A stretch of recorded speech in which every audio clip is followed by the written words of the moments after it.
ఈరోజు రెండో ఆజ్ఞలో చూస్తే ఇక్కడ తెలియజేయబడుతుంది, చాలా చక్కగా తెలియజేయబడుతుంది. ఎక్కడ రెండో ఆజ్ఞ చదువుదామండి.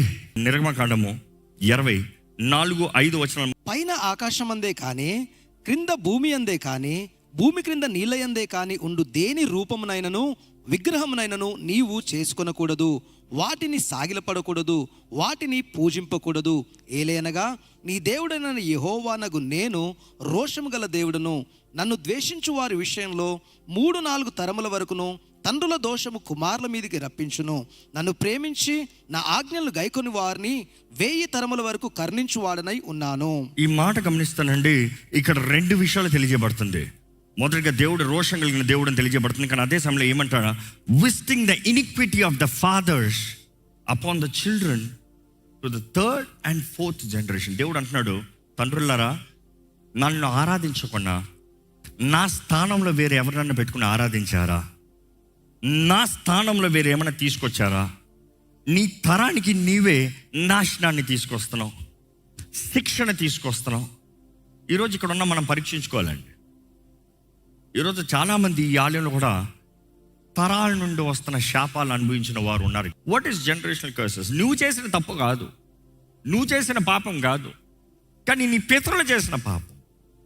మిమ్మల్ని ఒక మాట అడుగుతాను, మిమ్మల్ని బట్టి మీ తరము శపించబడాలని ఆశపడుతున్నారా, ఆశీర్వదించబడాలని ఆశపడుతున్నారా? ట్రూత్. ఈరోజు తరం ఎలా ఉన్నారు తెలుసా? నెక్స్ట్ తరం ఉంటే ఏంటి, లేకపోతే ఏంటి, నేను నా ఇష్టానుసారంగా బ్రతుకుతా, మై లైఫ్ మై విష్, నాకు ఇష్టం వచ్చినట్టు నేను బ్రతుకుతా.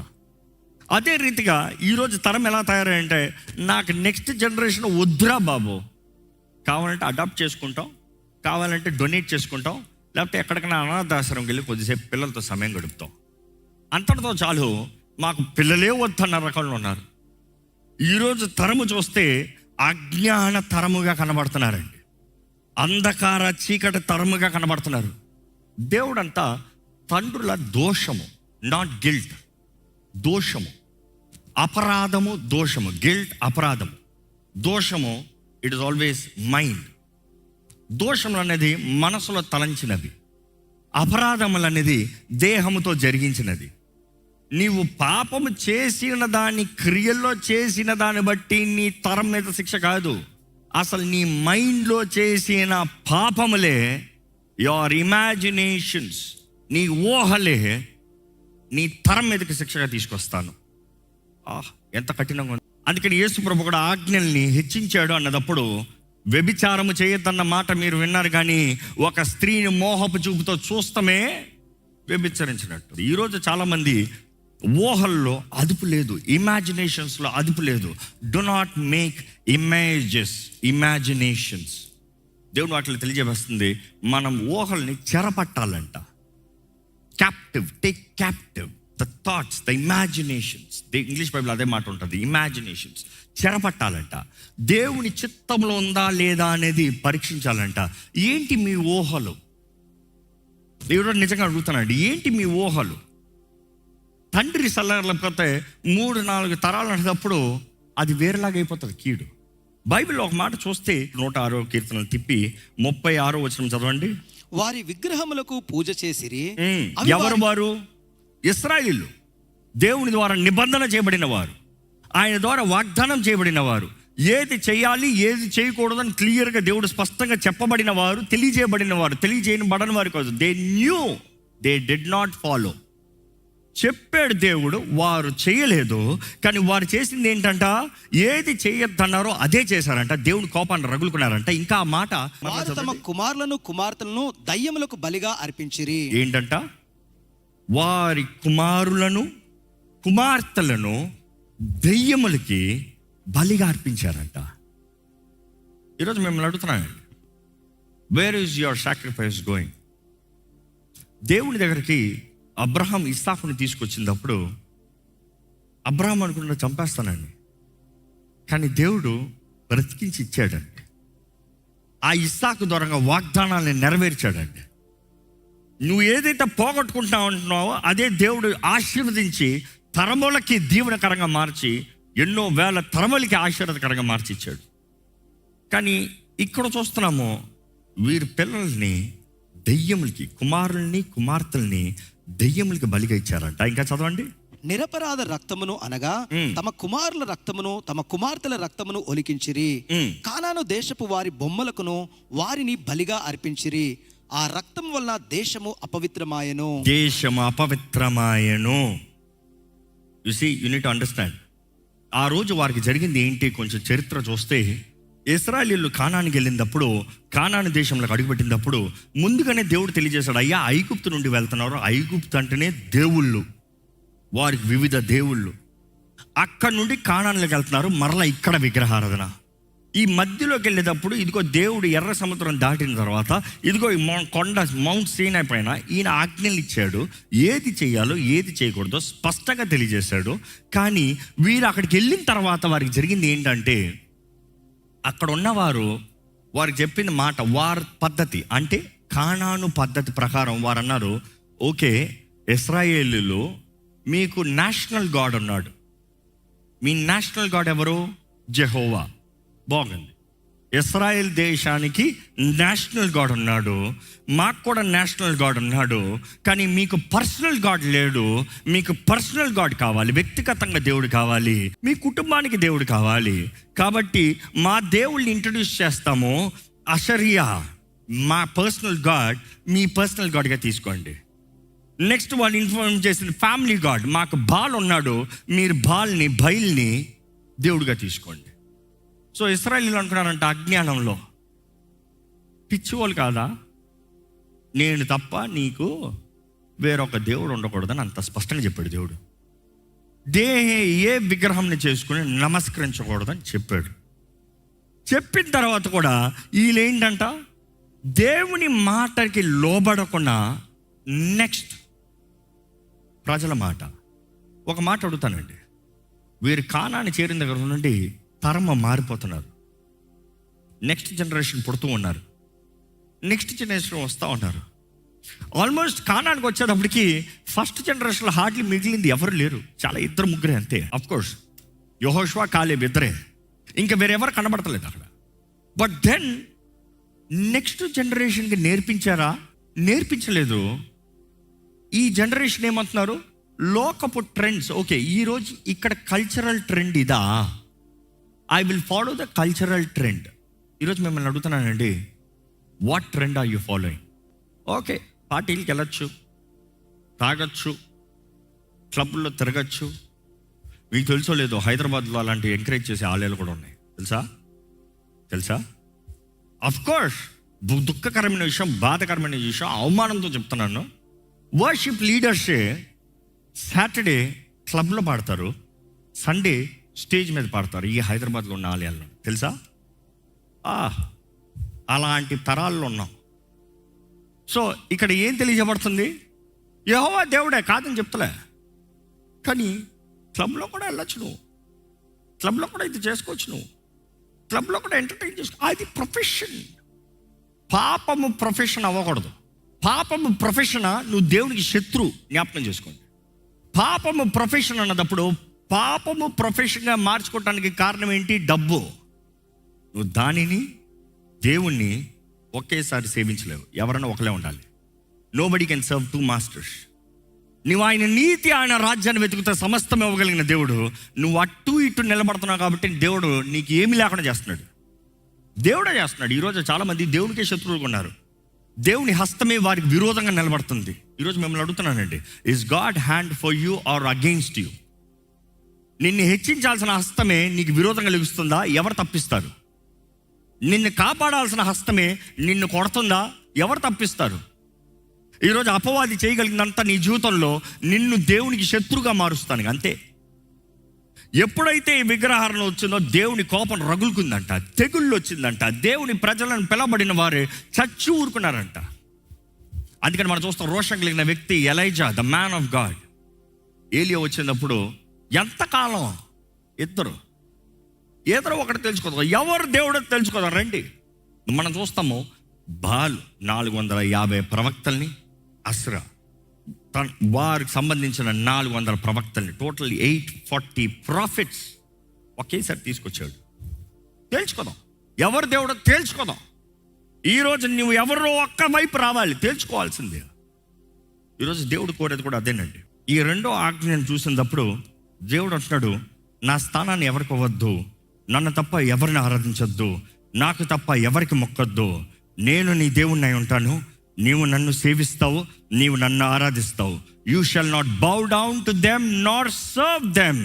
ఏ విగ్రహాన్ని చేసుకుని దానికి నమస్కరించకూడదు. ఏ విగ్రహాన్ని చేసుకుని అన్న మాట ఉంది. ఇమేజ్, ఇమాజినేషన్, ఇంగ్లీష్లో అయితే ఇంకా డీప్గా ఉంది. ఊహలు చేసుకుని ఆ ఊహలకి భ్రమలకి బ్రతకద్దు. దేవుడికి లోబడు, దేవుని వాక్యానికి లోబడు. మన కుటుంబాలు దేవుని వాక్యం మీద ఆధారపడాలి, నాట్ ఆన్ అవర్ ఇమాజినేషన్స్. దేవుడు హీ విల్ విజిట్ అంట. ఇందా నుంచి మీరు గమనిస్తే I been telling that word, God visits. దేవుడు దర్శిస్తాడంట. దేవుడు దర్శించినప్పుడు 3-4 తరాలకి దేర్ ఇనిక్విటీస్, వారి దోషములు తీసుకెళ్తాడంట. కానీ ఆయన ప్రేమించే వారికి ఆయన ఏం చేస్తాడంట? 1000 తరములకి దీవెన, 1000 తరములకి ఆశీర్వాదము, 1000 తరములకి ధన్యత. దేవుని వాటిలో చూస్తానండి. ఎజికేల్ గ్రంథము 18-14 వచనం చదవండి. అయితే అతని కుమారుడు పుట్టగా ఆ కుమారుడు తన తండ్రి చేసిన పాపములన్నిటినీ చూసి ఆలోచించుకొని అట్టి క్రియలను చేయక ఉండిన ఎడల, అనగా పర్వతముల మీద భోజనమును చేయకయు, ఇజ్రాయేలు పెట్టుకున్న విగ్రహముల తట్టుకు చూడకయు, తన పొరుగువాని భార్యను చెరపకయు, ఎవరినైనాను బాధ పెట్టకయు, తాకట్టు ఉంచుకొనకయు, బలత్కారము చేయు చేత నష్టపరిచారకమును, ఆకలి గల వారికి ఆహారం ఇచ్చి, దిగంబరికి బట్టలిచ్చి, బీదవాని మీద అన్యాయముగా చేయి వేయక, లాభము కొరకు అప్పియకయు, వడ్డీ పుచ్చుకొనకయు ఉండిన వాడై, నా విధులను ఆచరించుచు, నా కట్టడలను అనుసరించుచు ఉండిన ఎడల, అతడు తన తండ్రి చేసిన దోషమును బట్టి చావడు. ఆగండి ఒకసారి ఆగండి. ఇక్కడ బేసిక్గా దేవుడు ఏం చెప్తున్నాడంటే, ఒక తండ్రి పాపము చేస్తూ, పాపపు బ్రతుకుతూ, పాపపు కార్యాలు జీవిస్తూ, తన కుమారుడు కానీ ఆ పాపము చేసిన తండ్రిని చూసి, ఆ పాపము చేసిన తండ్రి నాకు ఆ పాపముతో సంబంధం లేదు అని ఆ కుమారుడు చెప్తే, తండ్రి నువ్వు చేసిన పాపానికి నాకు సంబంధం లేదు. ఇంకో మాట చెప్పాలంటే, ఇప్పటికే మీరు వినేవారు, మీరు అనొచ్చు, మీకు ఎవరికన్నా నేను అన్య కుటుంబం నుండి వచ్చాను, మా తల్లిదండ్రులు చేసిన దోషములు, పాపములు నేను అనుభవిస్తున్నాను, నా జీవితంలో బ్లెస్సింగ్ లేదు, నా జీవితంలో నేను ముందుకెళ్ళలేకపోతున్నాను, I'm not able to do what I'm suppose to, I'm not able to live a victorious life. అపవాది దాడి చేస్తున్నాడు, నా మీద కీడు ఉంది, నా మీద శాపం ఉంది, నా మీద చీకటి ప్రభావం ఉంది అని మీకు ఎవరికైనా అనిపిస్తూ, I need a break through, నాకు ఒక విడుదల కావాలి అని మీరు నిర్ణయించుకుంటే, దేవుని వాక్యం తెలియజేస్తుంది ఏంటి తెలుసా? ఒక బిడ్డ కానీ నిర్ణయించుకుని, నాకు ఇంకా వీటితో సంబంధము లేదు, నాకు విడుదల కావాలి అని అంటే ఏమవుతుందంట? చదవండి. తండ్రి చేసిన పాప పనులన్నింటినీ చూసి ఆలోచించుకొని అట్టి క్రియలు చేయక ఉండిన ఎడల, అనగా పర్వతముల మీద భోజనమును చేయకయు, ఇజ్రాయెల్ పెట్టుకున్న విగ్రహముల తట్టు చూడకయు, తన పొరుగువారి భార్యను చెరపకయు, ఎవరినైనాను బాధ పెట్టకయు, తాకట్టు ఉంచుకొనకయు, బలత్కారము చేత నష్టపరచకయు, ఆకలి గల వారికి ఆహారం ఇచ్చి, దిగంబరికి బట్టలిచ్చి, బీదవాని మీద అన్యాయముగా చేయవేయకయు, లాభము కొరకు అప్పియకయు, వడ్డీ పుచ్చుకొనకయు ఉండిన వాడై, నా విధులను ఆచరించుచు, నా విధులు, నా కట్టడలను ఏం చేయాలంట? అనుసరించు. If you decide, okay, I don't want my generational curse, నా పితరులు చేసింది నాకు వద్దు, నాకు సంబంధం లేదు, నా పితరులు చేసిన కీడు నాకు వద్దు, నా పితరులు చేసిన కార్యాలు బట్టి నా వచ్చే ప్రతిఫలం నాకు వద్దు, నా జీవితంలో దేవునికి సమర్పించుకుంటున్నాను, దేవుని కార్యాలు జరగాలి, నూతన ప్రారంభం కావాలి అంటే ఆయన కట్టడలు, ఆయన ఆజ్ఞలకి సమర్పించుకుని లోబడాలంట. దాని తగినట్టుగా బ్రతుకుతే ఏమవుతుందంట? అలా ఉండిన ఎడల అతడు తన తండ్రి చేసిన దోషమును బట్టి చావడు. ఏమవడంట? ఇంకా మాటలు చెప్పాలంటే ఆ దోషం నీ మీద రాదు. So what I'm trying to say, God is asking me to tell you have a choice. నేను చూసాం, యూ హ్యావ్ ఎ చాయిస్. నీకు అవకాశం ఉంది, తరుణం ఉంది. ఏది కావాలో కోరుకో, ఏది కావాలో కోరుకో. జీవం మరణం నీ ముందుంది, ఏది కావాలో కోరుకో. In the end everybody's got a choice. ఎందుకంటే చాలామంది నా దగ్గరకు వచ్చి యవనస్తులు, ఇందాక వరకు I was been addressing the fathers, the mothers, the couple, married couple, and here the youth. You have enough of excuses. ఏంటి? వారు చేశారు, వీరు చేశారు, వారు చేసిన దాన్ని బట్టి మేము అనుభవిస్తున్నాం, వీరు చేసిన దాన్ని బట్టి మేము అనుభవిస్తున్నాం. దేవుడు మీకు చాయిస్ ఇస్తున్నాడు. ఏంటి చాయిస్? నీవు కానీ వారు చేసింది తప్పని నీవు గ్రహించుకుని నీవు ఆ మార్గంలో వెళ్ళకుండా నా మార్గంలోకి వచ్చి నా కట్టడలను లోబడి అనుసరిస్తే, నా ఆజ్ఞలను పాటిస్తే నేనేం చేస్తాను? నీ పైన ఆ శిక్ష రాకుండా కొట్టేస్తా. ఇంక మాటలు చెప్పాలంటే God visits. When he visits he sees about you. ఎక్కడైతే గొర్రెపిల్ల రక్తం రాయబడినప్పుడు దేవుడు అంటాడు, మీరు గొర్రెపిల్ల రక్తాన్ని రాయండి, ఐ విల్ విజిట్ అని ఉంటుంది. దేవుడు చూస్తాడంట. ఎక్కడైతే గొర్రెపిల్ల రక్తం రాయబడిందో మరణదోత దాటిపోయేలాగా నేను చూస్తానన్నాడు. ఎక్కడైతే గొర్రెపిల్ల రక్తం రాయబడలేదో అక్కడ మరణాన్ని చూస్తాం. So the choice is yours. మీ జీవితంలో if you want break through a new beginning, you do what is right. మీరు ఏది సరో అది చేయండి. మీరు తప్పు చేస్తే మీ శిక్ష. మీ పిల్లలు కానీ గ్రహించుకుని వారు నాకు వద్దు, నాకు సంబంధం లేదంటే దేవుడు మీ శిక్షను వారి మీద తీసేస్తాడంట. ఎందుకంటే దేవుడు నాకు తెలియజేస్తుంది, క్రీస్తు యేసునందు ఉన్నవారు నూతన సృష్టి అంట. క్రీస్తు యేసునందు ఉన్న వారికి ఏ శిక్షా విధి లేదంట. పాతవన్నీ గతించను, సమస్తము క్రొత్తవాయను. God likes to do new beginnings, new things. దేవుడు ఆశీర్వదిస్తాడంట. ఎంతమంది నమ్ముతున్నారండి? దేవుడు ఆశీర్వదిస్తాడంట. హల్లెలూయా చెప్తామా? దేవుడు అంటున్నాడు, నీవు కానీ ఎక్కడ డిటోనామీ 7:9 చదువుదామండి. కాబట్టి నీ దేవుడైన యెహోవా తానే దేవుడననియు, తన్ను ప్రేమించి తన ఆజ్ఞలను అనుసరించి నడుచుకున్న వారికి తన నిబంధనను స్థిరపరచువాడనియు, 1000 తరముల వరకు కృపచూపు వాడనియు, నమ్మదగిన దేవుడనియు, తన్ను ద్వేషించిన వారిలో ప్రతి వానిని బహిరంగంగా నశింపచేయుటకును వానికి దండన విధించువాడనియు నీవు తెలుసుకొనవలెను. ఈ మాటలో దేవుడు ఏం చెప్తున్నాడు అంటే, నేను నమ్మదగిన దేవుణ్ణి, నేను నా మాట తోడు చెప్తున్నా. ఇంకో మాటలు చెప్పాలంటే, నేను దేవుని కాబట్టి నీవు కానీ నన్ను ప్రేమించిన ఆజ్ఞలు గైకొని సరిగా బ్రతుకుతే 1000 తరాలకి ఆశీర్వదిస్తా, 1000 తరాలకి ఆశీర్వదిస్తా, 1000 తరాలకి దీవెనిస్తా. ఈరోజు మిమ్మల్ని అడుగుతున్నానండి, వాట్ ఈస్ యువర్ చాయిస్? ఒక మాట చెప్పి ముగిస్తున్నాను నేను. ఈరోజు ఆజ్ఞలు పాటిస్తే పరలోకానికి వెళ్తామన్నా? నో. అసలు ఆజ్ఞలు దేవుడు పరలోకానికి ఇవ్వలే. ఈ భూమి పైన సరిగా బ్రతుకుతానికి, ఈ భూమి పైన దీవించబడే బ్రతుకుతానికి. ఈరోజు నీకు పరలోకం ఎవరి ద్వారంగా ఉంది? యేసు ద్వారంగా. ఆయన రక్తం ద్వారా కడగబడి నీ పాపములు ఆయన నామంలో ఒప్పుకుంటే నీవు శుద్ధీకరించబడి నూతన సృష్టిగా మార్చబడితే నీకు నిత్య జీవం, జీవ గ్రంథంలో పేరు రాయబడుతుంది. కానీ ఆజ్ఞలు ఎందుకు పాటించాలి? నియమాలు ఎందుకు పాటించాలి? God has set the rules for this creation. ఇదిగో దీనికి తగినట్టుగా అన్నీ ఉంటుంది, అంతే. నియమాలు దేవుడు పెట్టాడు. ఇది చేయి జీవం, ఇది చేయి మరణం, ఇది చేయి ఆశీర్వాదం, ఇది చేయి శాపం. నిన్న దినం చూస్తే దేవుడు మనతో కోరేది సంబంధం. ఈరోజు చూస్తే దేవుడు కోరేది ఏంటంటే నీలో పరిశుద్ధత. మీరు ప్రత్యేకించబడిన వారుగా, వేరుపరచబడిన వారుగా, ఏర్పరచబడిన వారుగా మీరు నన్ను మాత్రమే ఆరాధించాలి. మీ ఆరాధన ఘనంగా ఉండాలి, మీ ఆరాధన సరిగా ఉండాలి. మీరు ఆరాధిస్తూ మీ పిల్లలకి నేర్పించాలి, మీ తరాలకి నేర్పించాలి, మీరు ప్రార్థిస్తూ నేర్పించాలి. తండ్రులు పిల్లలకి నేర్పించాలి. తండ్రుల బోధ పిల్లల జీవితంలో ఎంతో ప్రభావితం చేస్తుంది. ఇక్కడ ఉన్న యవనస్తులు అయితే దేవుడు మిమ్మల్ని ఏదో ఒక రోజు తండ్రులుగా చేయాలని ఆశపడుతున్నారు కదా. ఎలా ఉండాలని? కానీ తండ్రులు అయ్యేటప్పటికీ తండ్రిని అయిన తర్వాత నేర్చుకుంటానంటారా? You have to learn before. బాలుడు ఉన్నప్పుడే నేర్చుకోవాలంట. బాలుడు ఉన్నప్పుడే నేర్చుకుంటే తండ్రి స్థాయిలోకి వచ్చేటప్పుడు ఎలాగో ఒక తండ్రిగా ఉండాలి, ఎలాగో ఒక భర్తగా ఉండాలి, ఎలాగో దేవునికి ఇష్టమైన వ్యక్తిగా ఉండాలి, ఎలాగో దేవునికి ఇష్టమైన హృదయానుసారమైన వ్యక్తిగా ఉండాలి తెలుసుకుంటామంటే. ఈరోజు ఇక్కడ ఉన్న వారిని వేడుకుంటున్నాను, దేవునికి మొదటి స్థానం అవ్వండి. దేవుణ్ణి ఆరాధించండి, దేవుని గణపరచండి, దేవుణ్ణి సేవించండి. ఎక్కడ తలలోంచి ఒక చిన్న ప్రార్థన చేద్దాం. ఈరోజు నిర్ణయించుకోండి, దేవునికి మొదటి స్థానాన్ని ఇస్తానండి, దేవునికి మొదటి స్థానాన్ని ఇస్తాను. దేవుడి తర్వాతనే ఎవరైనా సరే చెప్పండి, నాకు నువ్వు చాలు ప్రభువా. His love is enough, his strength is enough, his protection is enough. ఈరోజు సమస్తము మన కొరకు సమకూర్చి జరిగించగలిగిన దేవుడు, ఈరోజు సమస్తము మన జీవితంలో కార్యం జరిగించగలిగిన దేవుడు.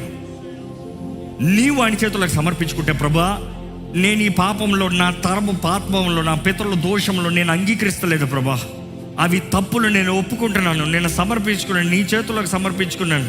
నీ కొరకు జీవిస్తానని నీవు సమర్పించుకుంటే ప్రభు నీ జీవితంలో కార్యం జరిగిస్తాడండి. నీ పైన వారి దోషంలో లేకుండా, నీ పైన వారి శిక్ష లేకుండా, నీ పైన వారి చెడు కార్యాలు లేకుండా నీతో నిబంధన చేసి, నిన్ను నూతన సృష్టిగా చేసి, నీకు నూతన ప్రారంభంనిచ్చి, నీవు ఆయనను ప్రేమించి ఆయన వాక్కుకు లోబడితే నీకు 1000 తరములకి, నీ 1000 తరములకి దీవెన్ని ఇస్తానంటున్నాడు. ఈరోజు నీ లోకంలో ఫలించాలని దేవుడు ఆశపడుతున్నాడండి. ఫలించి అభివృద్ధి చెందాలని యేసుప్రభు ఆశపడుతున్నాడు. ఈరోజు నీవు నిత్య జీవ వారసుడు ఉండాలని, అదే సమయంలో ఈ లోకంలో అభివృద్ధి చెందాలని, నీ ఆత్మ వర్ధిల్తున్న రీతిగా నీవు అన్ని విషయంలో వర్ధిల్లాలని దేవుని వాక్యం తెలియజేస్తుంది కదా. ఇక్కడ మీరు ఒక ప్రార్థన చేయండి. మీరు దేవుని చేతులకు సమర్పించుకుంటే మీరు ఒక ప్రార్థన చేయండి. మీరు ఆయన చిత్తంలోకి సమర్పించుకుంటే మీరు ఒక ప్రార్థన చేయండి. మీకు మీ పితరు దోషములకి, పాపములకి సంబంధం లేదంటే రినౌన్స్ ఇట్. నాకు వాటికి సంబంధం లేదయ్యా, వారి దోషములు నా మీద రాకూడదు ప్రభా. నేను నీకు లోబడతాను, నేను నీకు సమర్పించుకుంటాను, నేను నీ చేతుల్లోకి సమర్పించుకుంటున్నానయ్యా. నీ రక్తము యేసు ప్రభా, నీ రక్తము నన్ను కడగాలి. ప్రార్థన. పరిశుద్ధ ప్రేమ తండ్రి, ఇదిగోనయ్యా నీ హృదయాన్ని మాకు తెలియజేసావయ్యా.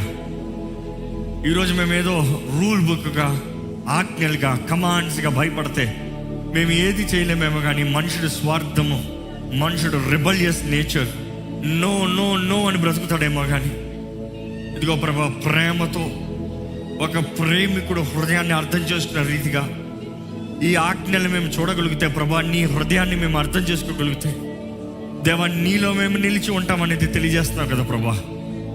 ఇదిగో ప్రభా, నీవు మా జీవితంలో మొదటి స్థానంలో ఉండాలని ఆశపడుతున్నావు. నీవే సర్వంగా ఉండాలని ఆశపడుతున్నావు. నీతో నీకు సాటి ఎవరు లేదనేది తెలియజేస్తున్నావు. నిన్నే ఆరాధించాలనేది తెలియజేస్తున్నావు. నీకే సమర్పించుకోవాలని తెలియజేస్తున్నావు. నిన్ను గణపరిస్తే నీవు మమ్మల్ని గణపరిచే దేవుడు అయ్యా. మేము నిన్ను మహిమపరిస్తే నువ్వు మమ్మల్ని మహిమపరిచే దేవుడు అయ్యా. మేము నీకు లోబడి ఉంటే నీ వాగ్దానాలన్నీ మా జీవితంలో నెరవేర్చే దేవుడు అయ్యా. అయ్యా, నీవు మా పట్ల కలిగి ఉన్నది మేలైన తలంపులే కానీ కీడైనవి కాదని నీ వాక్యంలో నువ్వు తెలియజేసావయ్యా. నీవు ప్రేమమయుడివి. ఈరోజు కూడా మమ్మల్ని ప్రేమిస్తున్నావు కాబట్టి ఈరోజు నీ ఆలయంలోకి మమ్మల్ని తీసుకొచ్చావు ప్రభా. ఇక్కడ ఉన్నవారిని చూడు ప్రభా, ఇక్కడ ఉన్నవారిని చూడు ప్రభా, ఇక్కడ ఉన్న ప్రతి ఒక్కరిని దర్శించు ప్రభా. ఎన్నో అవసరతలతో నీ సన్నిధిలోకి వచ్చారేమో కానీ దేవా, నీ బిడ్డలు కాకుండా, నీ సొత్తు కాకుండా, నీకు అవిధేయులుగా, నీకు విరోధులుగా జీవిస్తూ నీ దగ్గర నుండి ఏదో తీసుకుని పోదామని వచ్చారేమో కానీ ఈరోజు నీవు మాట్లాడుతున్నావయ్యా. మొదటిగా వారిని నీతో కలవమంటున్నావు, వారిని నీ బిడ్డలుగా మారమంటున్నావు, వారిని నీ ఎడల విశ్వాసం ఉంచమంటున్నావు, నీ మార్గంలో నడవమంటున్నావు, నీ చిత్తము తెలుసుకోమంటున్నావు. అయ్యా, తాత్కాలిక దీవెనలు కాదయ్యా, తరాలిక ఆశీర్వాదాలు ఇస్తానంటున్నావయ్యా. తాత్కాలికంగా అవసరతలు తీరుస్తాం కాదయ్యా, తరాలకి దీవెనకరంగా మారుస్తానంటున్నావయ్యా.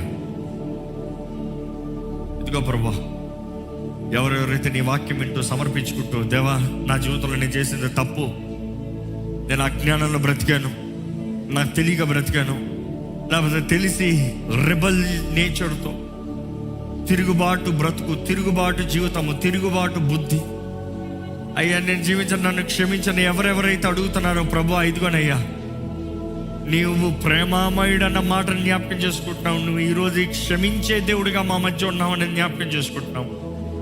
క్షమాపణ అడిగిన మేమందరము క్షమించబడ్డామని నమ్ముతున్నామయ్యా. అయ్యా, నీ ప్రియ కుమారుడు యేసు నామము ద్వారంగా, యేసు రక్తము ద్వారంగా మాకు క్షమాపణ ఉందని నమ్ముతున్నాము తండ్రి. అయ్యా, ఇదిగోనయ్యా మా ముందు నీ సంవత్సరంలో జయం కావాలి, మా అందరికి జయం కావాలి. We are desperate Lord. నీ వాగ్దానాల నెరవేర్పు చూడాలని ఆశతో ఉన్నామయ్యా. నీ వాగ్దానాలు నెరవేర్పు ఈ సంవత్సరంలో మా జీవితంలో నెరవేరాలి ప్రభా. మాలో ఉన్న ఆటంకాలు మొదట మేము తీసివేస్తున్నామయ్యా. మాలో ఉన్న లోపాలను మేము సరిదిద్దుకుంటున్నాం ప్రభా. మా అజ్ఞానాన్ని మేము సరిదిద్దుకుంటున్నాము, క్షమాపణ వేడుకుంటున్నాము అయ్యా. నీతో సమాధాన పడుతున్నామయ్యా. అయ్యా, మేము ఏదైతే ఒప్పుకున్నామో, ఎక్కడైతే నీ చేతుల్లోకి, ఏ ఏరియాలో అయితే మా జీవితంలో నీ చేతుల్లోకి సమర్పించుకున్నామో, ఏ దుష్టుడికి అధికారం ఉండనవద్దు ప్రభా. ఇంకా ఏ మాత్రం అపవాదికి అధికారం ఉండనవద్దు ప్రభా. ఇదిగో అయ్యా, ఎవరెవరైతే నీ వాక్యము తెలియజేసిన విధానంలో అయ్యా వారి పితరుల దోషముల్ని, పాపముల్ని, అయ్యా వారి పితరులు చేసిన కార్యాలని, అజ్ఞానపు క్రియల్ని నాకు సంబంధం లేదని ఒప్పుకుంటున్నారో, విడిచిపెడుతున్నారో, ఇదిగో ఇప్పుడే నజరేయుడైన యేసు నామములో అటువంటి వారికి విడుదల కలుగునుగా కానీ ప్రకటిస్తున్నాను. ఏ బంధకాలు మమ్మల్ని పట్టి పెడతాను వీల్లేదు ప్రభా. అజ్ఞానంలో కట్టబడి ఉన్నారేమో కానీ ఇంకా ఏ చీకటికి మా మీద అధికారం ఉండడానికి వీల్లేదయ్యా. ఇదిగోనయ్యా, నీకు సమర్పించుకుని అపవాదిని ఎదిరిస్తే వాడు మా ఎదురు నుండి పారిపోతాడని వాక్యం తెలియజేస్తుంది. ఇదిగో ప్రభా, ఎవరెవరైతే సమర్పించుకున్నారో ఇప్పుడే నజరేయుడైన యేసు నామములో ప్రతి శత్రు బలమంతయు నజరేయుడైన యేసు నామములో పరిశుద్ధాత్మ అభిషేకము ద్వారంగా లయపరచబడును గాక ప్రకటిస్తున్నాము. విడుదల, సమాధానం, ధైర్యం, నిశ్చయత, ఆశీర్వాదం కలుగును గాక ప్రకటిస్తున్నాం. అవన్నీ సాక్షులుగా బ్రతకాలయ్యా. ఈ వాక్యం సెలవిస్తున్న రీతిగా మేము నిద్రపోయే ముందు, మేము నిద్ర లేచిన తర్వాత మొదటిగా నీ వాక్యం, నీ ధ్యానం, నీ హృదయం మేము తెలుసుకోవాలని ఆశపడతాం. మా జీవితంలో నీకు మొదటి స్థానం ఇచ్చేవారు, ప్రతి విషయంలో వర్ధిల్లేవారుగా మమ్మల్ని చేయమని నజరేయుడైన యేసు నామములో అడిగి వేడుచున్నాం తండ్రి, ఆమేన్. దైవం నీవయ్యా.